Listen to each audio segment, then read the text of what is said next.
All right, this is Manosphere Financial, and we got Atlanta attracts wealthy black transplants, but locals languish. Okay, it's a Tuesday afternoon in January, and Ryan Wilson is holding court at the Gathering Spot, a sleek co-working space and business networking club that sits on the site of an old railway yard west of downtown Atlanta. Dressed in a jean jacket, hoodie, and Salvatore Ferragamo sneakers, Wilson's take on the uniform of a Silicon Valley chief executive, the club's 28-year-old co-founder says the room acknowledging the city's new power players with waves of his hand. The director of a six-day hip-hop festival swings by his table to chat about potential business ventures.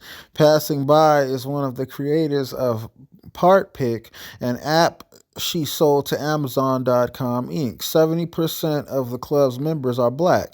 Part of what the Gathering Spot proves day to day is we are not a second tier market in the way that people have traditionally thought about the city, Wilson says. As the multi-million dollar extravaganza that is the Super Bowl descends on Atlanta, for the first time since 2000 and the third time in its history, the Gathering Spot is emblematic of the city's ascendant role within the black community. Okay, between 2010 and 2017, the black population here soared by 288,600, far and away the biggest such gain of any U.S. metropolitan area.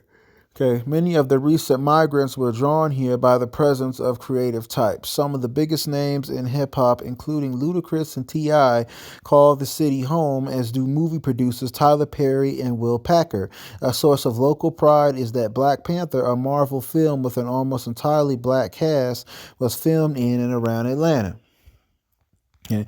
While some are coming because of the entertainment scene, many are drawn here by the metro area's comparatively hot economy, which averaged growth of 3.7% in the 5 years through 2017, the most recent data available. Okay, the number of black households earning at least $200,000 has jumped 145% since 2010, U.S. Census data show, besting the overall U.S. rate of 107%. Atlantans are among the most enterprising of America's blacks.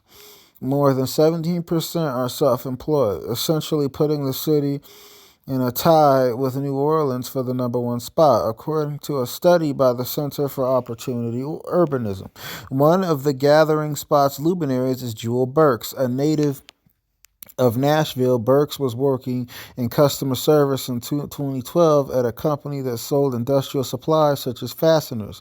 She was fielding angry calls about misidentified parts when she got the idea of creating a digital tool that could identify different types of screws from photos. She brought in a co-founder and went poking around the Georgia Institute of Technology, looking for talent to actually develop the software. A few years later, after raising a couple of million in investment capital, she sold Part Pick to Amazon.com for an undisclosed price. When I moved out to Silicon Valley, I felt like I was one of the only black people I see for days, says Burks, who worked in sales at Google for a time. She found inspiration in seeing other black entrepreneurs after relocating to Atlanta. You feel there's a higher likelihood you can do the same. Okay. Corporate America has taken notice of the growth and the aspiration, shifting marketing investment dollars from New York and Chicago south to Atlanta. Procter & Gamble Co., for instance, acquired Walker & Co., a Palo Alto company that markets health and beauty products to blacks, in December and plans to move it here by the middle of the year so it can be close to its target customers. French cognac maker Martell & Co. took over a luxury condo in downtown Atlanta a year ago, where it invites celebrities and other influencers to parties. The goal is to burnish Martell's brand among blacks and Asians, both key customer groups in the U.S., according to the brand lifestyle manager Kareem Latif. Okay. I don't think there's any perfect city, but this is the city that gives you the best shot, especially if you're black, says Wilson's business partner T.K. Peterson, a native of St. Croix in the U.S. Virgin Islands who moved to Atlanta in 2015. Okay, the city is full of Enterprising transplants. Eric Gordon grew up in Stockton, California, attending meetings of Jack and Jill of America, a leadership development club for black children. Now 38, Gordon, inspired by a late 1980 sitcom, moved to Atlanta in 1998 to attend one of the area's historically black colleges. I wanted to come because I saw a different world, and my friends told me HBCUs were like Jack and Jill conferences. I said, I'm going to Atlanta, recalls Gordon, a marketing consultant whose iPhone holds more than 2,000 contacts, ranging from entrepreneurs and lawyers to entertainers such as rapper Waka Flocka Flame. Okay. The Cuckoo Room, a speakeasy-like club tucked among Midtown Atlanta's office towers, is just getting its vibe around midnight on a Tuesday night as Gordon arrives. He quickly begins working the room, where two young women laboring to speak over the din of hip-hop identify themselves as two-thirds of an up-and-coming girl group called Levi Johnson.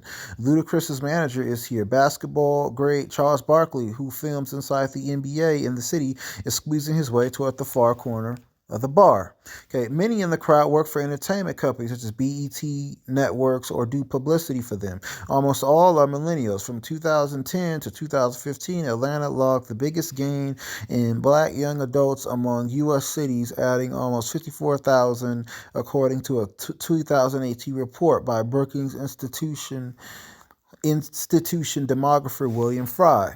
Okay, Dallas ranked second with about 41,000. Chicago and Detroit saw their black population shrink in recent years, confirming there's been a reverse migration of blacks to the South. Okay. Atlanta has been a draw for African Americans since the years following the Civil War, where northern white missionaries and southern blacks swarmed the city in search of jobs and opportunity. Okay. Its tag as a black mecca dates to at least the 1970s, when lawyer Maynard Jackson became the city's first black mayor and demanded a bigger share of the budgetary pie for blacks, particularly in building and operating the municipally owned airport. The primary hub for Delta Airlines, Atlanta's airport is now the busiest in the world. The portion of city contracts awarded to minorities soared from 1% to 39% during Jackson's first term in office, which, along with more subcontracting work at the airport for minority-owned businesses, helped expand the class of well-to-do black people. In his second term, Jackson also had a hand in clinching Atlanta's bid for the 1996 Summer Olympics, an event that earned the city renewed attention in the eyes of American corporations. Still, there are those who say Jackson and a string of black successors have made creating a welcoming environment for business a priority over policies that bridge the gap between the haves and the have-nots. If Atlanta has progressed, it's for a very small minority, says Ilya Davis, a professor of African American Studies and Philosophy at the historically black Morehouse College. The percentage of black households in the Atlanta metropolitan area earning under $25,000 a year is 22%, compared with 13% of white households. Okay. Atlanta ranks second worst in upward mobility for all races over the past 2 decades in a research paper published last fall by Harvard University economist Raj Chetty and several co-authors that covered 50 U.S. metropolitan areas. Only Charlotte afforded disadvantaged children less opportunity to move out of poverty, the study found. Shetty spoke to the city's community leaders in October at the invitation of Federal Reserve Bank of Atlanta President Raphael Bostic, the first black Fed president in the central bank's history. The academic says the big gaps in wealth, in large part a legacy of decades of segregation, are potentially changeable because Atlanta's continuing high growth rates in employment and wages provide abundant opportunities for high-paying work. Okay, out-of-town strivers are one of the forces shifting Georgia politics, turning the state's reliably red electorate a purplish shade. In November, black state legislator Stacey Abrams lost Georgia's gubernatorial race by slightly more than 1% to her white Republican challenger, Brian Kemp. She captured 65% of the vote in Atlanta and got 766,000 more votes statewide than the Democrat who ran for governor 4 years earlier, President Jimmy Carter's grandson, Jason Carter. Okay. Hey, Jessica Stewart studies patterns of African American migration, and as a black person moving to Atlanta later this year to join the faculty of Emory University, she's part of the trend she's researching. Many of Atlanta's black migrants have come from New York and Chicago, with a smaller number coming from Los Angeles, Stewart says. Plentiful jobs and affordable housing provided the initial pull, but less tangible factors such as the city's network of graduates from historically black colleges play a role. It contributes to the feel of Atlanta, she says, a city where blacks feel appreciated and celebrated, and where there's a strong black culture that permeates the whole city, not just some neighborhoods like the south side of Chicago. What I found interesting about this article is how they try to draw this divide between the low income blacks and the blacks who are coming into the city who are successful.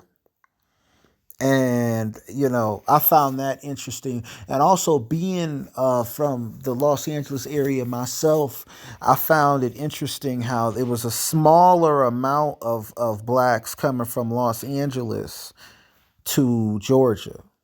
Um, than what I initially had thought. They said the majority of the blacks coming to Atlanta are from New York, which might make a little bit of sense because Atlanta is on the East Coast, so it is closer to New York than California. But it is a very interesting article indeed. This has been Manosphere Financial. Get the likes up. Thank you for supporting the channel. Peace.